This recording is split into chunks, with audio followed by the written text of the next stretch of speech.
Hari ini hari Rabu tanggal 30 Oktober 2024. Pada kesempatan kali ini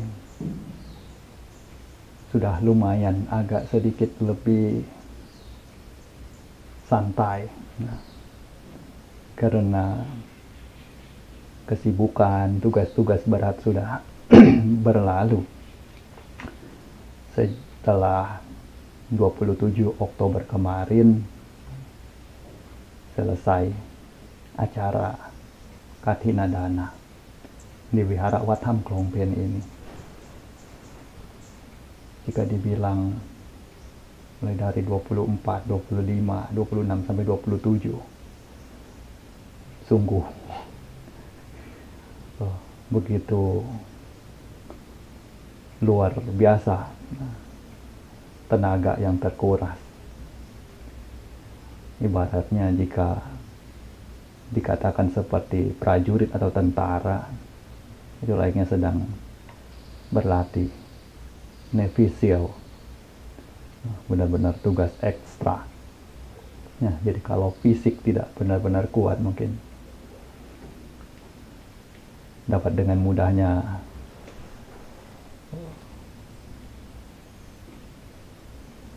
KO di sana. Namun beruntunglah semuanya berakhir dengan rapi serta memberikan kepuasan dari banyak pihak, baik dari pihak tuan rumah sendiri sebagai penyelenggara acara maupun para tamu yang datang, baik para biku maupun upasaka upasika serta donatur di dalam Kathinadana tersebut. Selepas dari Kathinadana juga rasanya akan lebih nyaman lagi untuk mencari kesunyian di dalam wihara. Inilah yang namanya wihara hutan. Acara datang tidak begitu sering, dalam satu tahun hanya 1 kali 2 kali saja. Karena yang diutamakan bukanlah acara, namun bagaimana caranya memberikan suasana yang mendukung untuk pelatihan Cita Bhawana atau pelatihan praktek dhamma dari masing-masing, baik para biku, samanera maupun upasaka upasika yang berada di wihara itu, untuk mendapatkan kesunyian secara maksimal. Sama seperti yang Luang Por katakan pada saat beliau memberikan himbauan sehubungan dengan persiapan acara Kathina beberapa waktu lalu.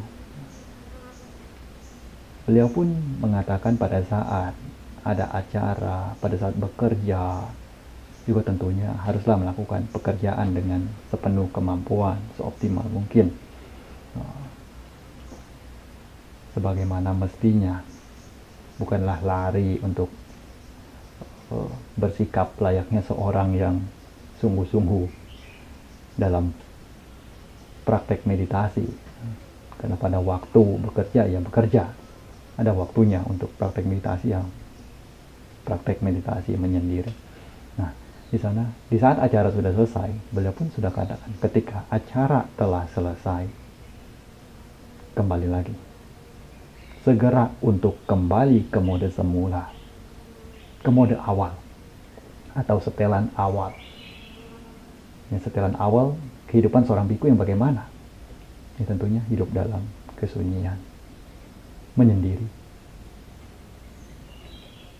jauh dari berbagai kebisingan, berbagai kesibukan, berkomunikasi yang di luar daripada untuk pengembangan batin.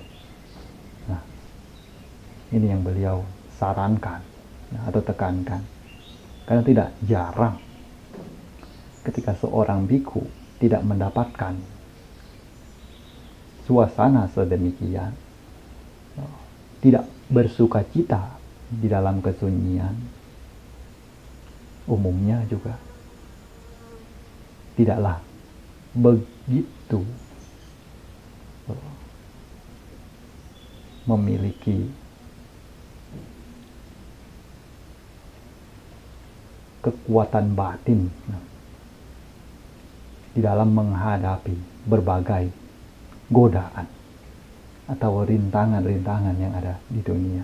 Maka tidak jarang yang dapat sampai meninggalkan kebikuannya atau meninggalkan kesamanaannya, meninggalkan latihannya dikarenakan tidak memiliki waktu untuk tinggal dan memahami dirinya sendiri. Terlalu banyak mengarahkan pemikiran keluar.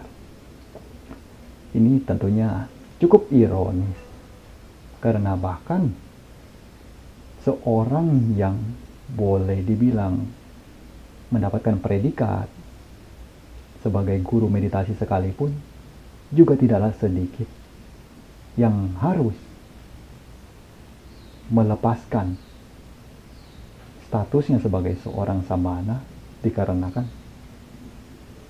hal-hal tertentu. Jadi boleh dibilang memang di dalam bahaya dalam kehidupan Pabajita ini tidaklah pandang bulu. Apakah seorang tersebut adalah seorang yang telah mendapatkan predikat sebagai guru meditasi ataukah bukan? Apakah orang tersebut telah mendapatkan predikat sebagai seorang yang pandai ceramah secara teori ataukah tidak? Segala kemungkinan tetaplah ada. Dan makanya lah di sini Lumpo benar-benar mewanti-wanti untuk hidup yang mana layaknya seorang biku itu hidup. Makan yang bagaimana makannya seorang biku. Tinggal yang bagaimana tinggalnya seorang biku. Jikalau seorang biku hidup layaknya seorang umat awam, juga tidak lama akan menjadi umat awam. Jikalau seorang biku makan yang layaknya seorang umat awam, juga tidak lama pun akan menjadi seorang umat awam. Tinggal yang bagaimana selayaknya umat awam, juga lama-kelamaan akan menjadi umat awam. Ini tidak ada ubahnya. Nah, makanya disinilah betapa pentingnya untuk kembali lagi pengingat sebagaimana status diri sendiri, yang bahkan Sang Buddha pun telah ajarkan sebagai dasarnya. Ketika telah menjadi seorang biku, perlu untuk merenungkan secara sering mengenai apakah diri saya bersuka cita untuk hidup di dalam kesunyian. Ini salah satu poin yang mungkin perlu digarisbawahi. Karena jika seorang yang notabene sebagai seorang samana tidak bersuka cita atas kesunyiannya, maka entah bagaimana jalan ke depannya, gitu. Maka jika dilihat dari para kruba ajan, mulai dari Sang Buddha, para Arya Sawaka, sampai ke kruba ajan di zaman ini yang memiliki nama besar, yang beliau telah diakui sebagai seorang guru yang luar biasa, kehidupan beliau. Sekalipun mungkin dari luar kelihatan tampak banyak berkontak dengan banyak orang, tetapi beliau selalu punya waktu untuk menyendiri. Beliau selalu menyisihkan bahkan lebih dari 50% waktu beliau itu untuk menyendiri. Bahkan Lumpur Intawai sekalipun beliau mungkin banyak bertemu dengan atau berkontak dengan orang-orang di luar, namun sejatinya dalam aktivitas beliau, waktu yang beliau pakai untuk diri sendiri itu jauh lebih daripada waktu ketika harus berhadapan dengan atau berinteraksi dengan orang-orang. melebihi 50% bahkan. Nah, itu adalah waktu untuk diri beliau sendiri. Nah, ini betapa pentingnya hal tersebut. Terlebih di dalam praktek Dhamma juga demikian. Jadi secara praktek, di mana seorang yang melaksanakan Dhamma itu haruslah benar-benar bersukacita atas kesendiriannya, atas kesunyian dari suasana yang ada, dan benar-benar berusaha keras untuk melatih diri di sana.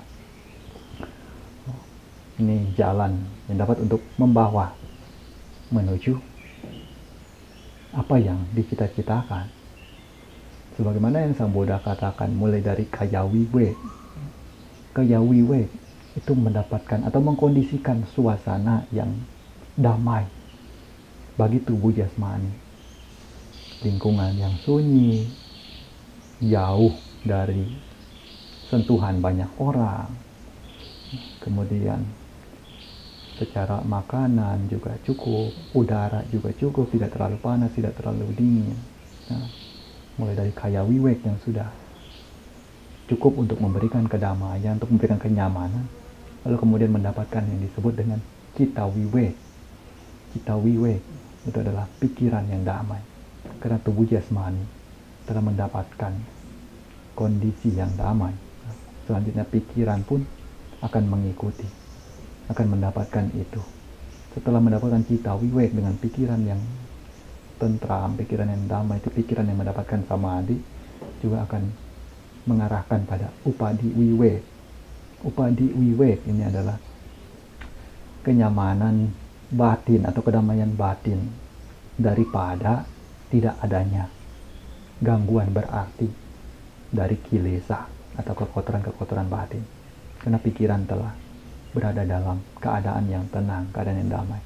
Nah, kalau misalnya dia bilang, inilah praktek yang Sang Buddha itu ajarkan. Jadi bagaimana mendapatkan kedamaian batin jikalau secara rutinitas keseharian terus-menerus disibukkan dengan berbagai hal yang di luar daripada pengembangan batin untuk diri sendiri. Misalnya seperti sibuk berinteraksi dengan orang lain, sibuk membahas ini dan itu yang tidak ada gunanya. Makanya di sini untuk mengingatkan kembali kepada para Buddha Mamaka, bagi siapapun yang ingin berkembang di dalam Dhamma, tentu haruslah dapat mencari suasana yang seperti ini. Suasana untuk mencari tempat yang sunyi. Jadi jikalau ingin pergi praktek Dhamma kemanapun, tentu yang harus dilihat adalah seberapa mampu tempat tersebut untuk menyediakan suasana yang sunyi, jauh daripada berbagai interaksi. Namun bedanya, terkadang kalau tidak ada orang, apalagi orang yang dikenal, teman mengobrol, justru tidak pergi untuk praktek Dhamma di sana. Ini yang kadang bisa dibilang berbanding terbalik. Ketika tujuannya untuk mencari kedamaian batin, untuk melatih cita bawana, tapi ketika yang dijadikan pertanyaan di awal untuk pergi atau menentukan tempat yang dituju adalah seberapa banyak orang di sana. Ada tidak orang yang dikenal di sana? Nah, akhirnya bukanlah mendapatkan kedamaian, bukanlah mendapatkan ketenangan di dalam praktek selama tinggal di sana. Ada hasilnya kurang optimal. Makanya ini mungkin dapat dijadikan salah satu gambaran bagi siapapun, termasuk bagi diri saya sendiri juga, sebagai bentuk pelajaran jikalau ingin menyediakan fasilitas yang kiranya mendukung untuk pelatihan Dhamma, itu haruslah menciptakan atau mengupayakan suasana yang bagaimana, yang seperti apa, agar kondusif. Selanjutnya setelah mendapatkan suasana tersebut, juga berusaha untuk sungguh-sungguh serius berlatih, mengikuti apa yang Sang Buddha itu ajarkan. Karena wihara itu adalah tempat untuk mempraktekkan Dhamma. Dhamma yang dipraktekkan di sini adalah Dhamma ajaran Sang Buddha. Dhamma ajaran Sang Buddha yang seperti apa? Ini yang mungkin kadang banyak dari kita ketika belajar teori ini, teori itu, alhasil tidaklah sejalan dengan Dhamma yang sebagaimana Sang Buddha itu ajarkan. Justru malah cenderung menjadi kurang begitu klop. Yang mana Sang Buddha ajarkan mengenai metta, karuna, mudita, upekha. Tapi tidak jarang yang justru malah bukan demikian arahnya. Lalu bagaimana yang Sang Buddha ajarkan untuk memiliki garawo, kerendahan hati, memiliki rasa hormat, yang seperti puja, puja, niyana, juga cenderung tidak ada.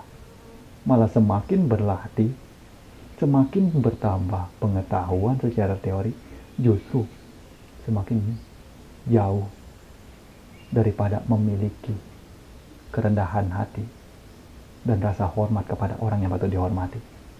Ini mungkin bisa digarisbawahi karena umumnya banyak yang demikian. Jadi di sini ini berbicara ya kenyataan, tapi sekaligus untuk memberikan peringatan juga untuk diri saya sendiri juga, agar berusaha untuk tetap membumi sebagaimanapun keadaan, sebagaimanapun status, tentunya tetap rendah hati, tetap menghormat kepada orang yang patut dihormati. Itu selalu memiliki nilai lebih. Dan Dhamma ajaran Sang Buddha itu mengajarkan demikian. Namun ketika teori yang berkembang sedemikian rupa, terkadang kita lupa akan poin ini. Makanya mengapa kalau misalnya dilihat dari cara praktek para bhikkhu di Thailand khususnya, sebagai bhikkhu Kamathana yang mengikuti garis tradisi ajaran dari Lumpuman Buridato, beliau lebih menekankan pada bagaimana pemahaman mengenai tata cara menghormat dan saling menghormati, saling mengasihi satu sama lain, saling mendukung satu sama lain, bukan saling mempertinggi ego, saling membusungkan dada, seakan menunjukkan diri sendiri telah mencapai ini dan itu, dapat duduk selama apa, karena tolak ukurnya sesungguhnya bukanlah dari sana, tapi dari sebagai diri ini mampu untuk memahami kebenaran Dhamma, mampu untuk melepaskan keakuan atau ego ini, atau dalam bahasa Buddhisnya disebut dengan atta, menyingkirkan atta, tidak melekat pada atta, lalu melepaskan. Dan di sana poinnya. Oke, semakin seseorang itu memiliki Dhamma, cenderung dari sikap, perilaku itu akan semakin lebih menurun. Sama seperti pohon jeruk. Kalau pohon jeruk yang mana itu terdapat jeruk-jeruk atau buah-buah jeruk di pohon itu, maka pohon itu pun akan cenderung merunduk dan membiarkan siapapun yang melintas, yang kehausan, dapat untuk mengambil buah jeruk yang ada di pohon itu. Tapi pohon jeruk mana yang tidak ada buahnya, maka akan begitu tegaknya, begitu kering. Ini Pak, sama demikian.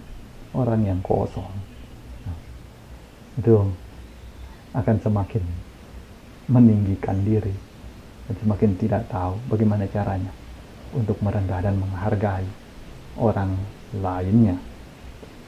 Nah, makanya kiranya mungkin ini poin yang untuk disampaikan hari ini. Jadi seberapa lama pun kita dalam melaksanakan praktek Dhamma ini, dalam mengenal Buddha Sasana ini, dalam memahami Dhamma ajaran Sang Buddha, tetaplah berusaha untuk menjadi seorang yang rendah hati dan selalu terbuka untuk mencari tahu akan hal-hal baru, terkhusus hal-hal yang berguna di dalam pengembangan batin kita agar semakin lebih berkembang lagi di dalam Buddha Dhamma. Nah, inilah ajaran yang Sang Buddha itu ajarkan, yaitu janganlah berbuat jahat, tambahlah kebajikan dan sucikan hati dan pikiran.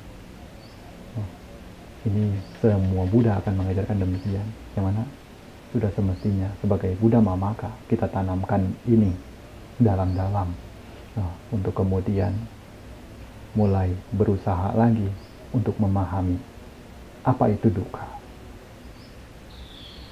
apa itu penderitaan yang ada di dunia ini, lalu berusaha untuk mencari tahu sumber dari penderitaan itu, lalu mencari akhirnya dan menjalani jalan untuk mengakhiri penderitaan itu. Karena sesungguhnya Dhamma ajaran Sang Buddha hanyalah di sini. 4 Arya saja inilah, tidak terlalu begitu rumit, tidak terlalu tampak begitu memusingkan.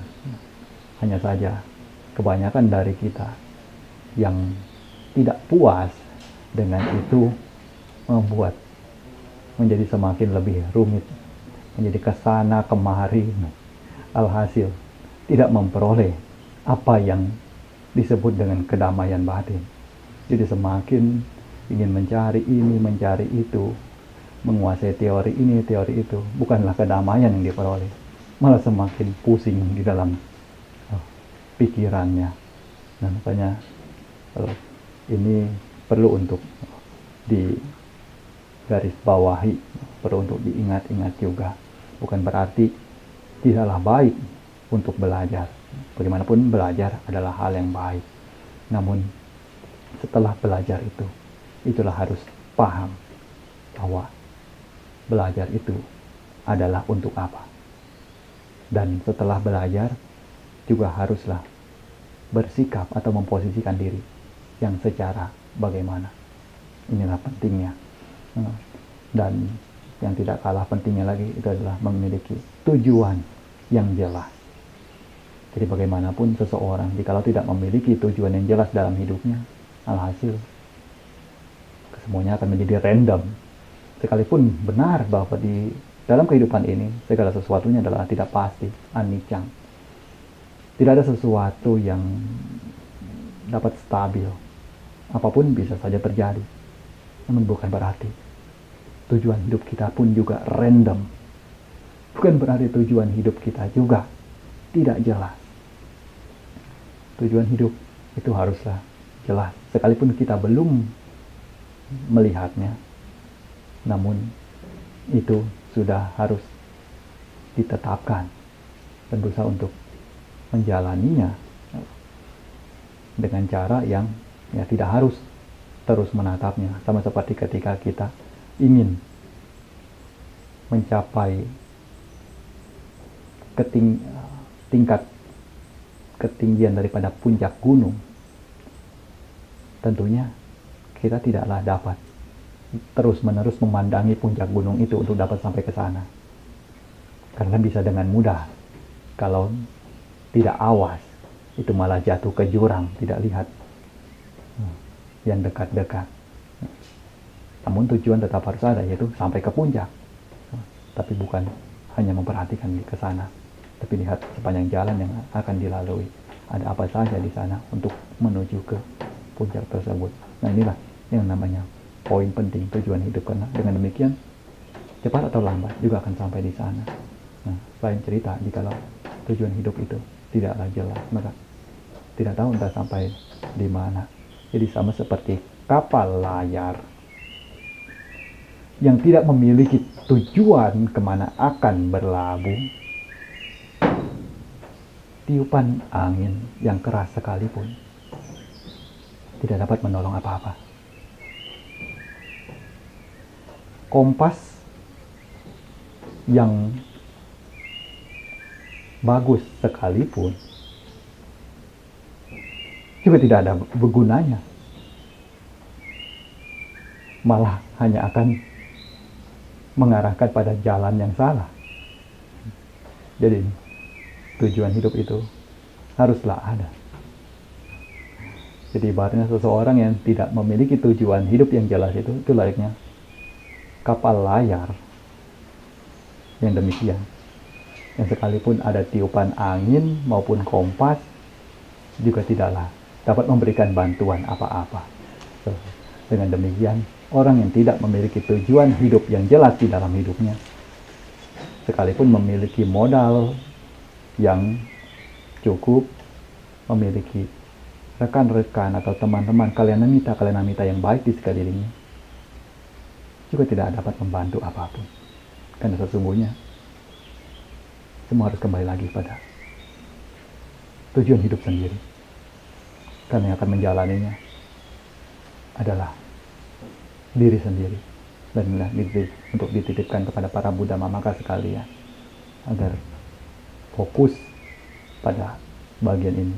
Karena yang terpenting itu adalah bagaimana cara kita memahami diri kita sendiri. Bagaimanapun orang lain, bagaimanapun yang kita temui, sesungguhnya semuanya berada dari bagaimana diri kita memandang itu semua dan menjalani hidup kita. Kalau kita dapat memandangnya dengan baik, menjalani hidup kita dengan baik, maka segala sesuatunya juga akan berjalan dengan baik. Yang untuk hari ini semoga apa yang disampaikan ini dapat diambil sebagai satu pembelajaran, dan semoga kita semua semakin berkembang maju dalam Buddha Dhamma, dan tentunya jangan sampai mundur ke belakang.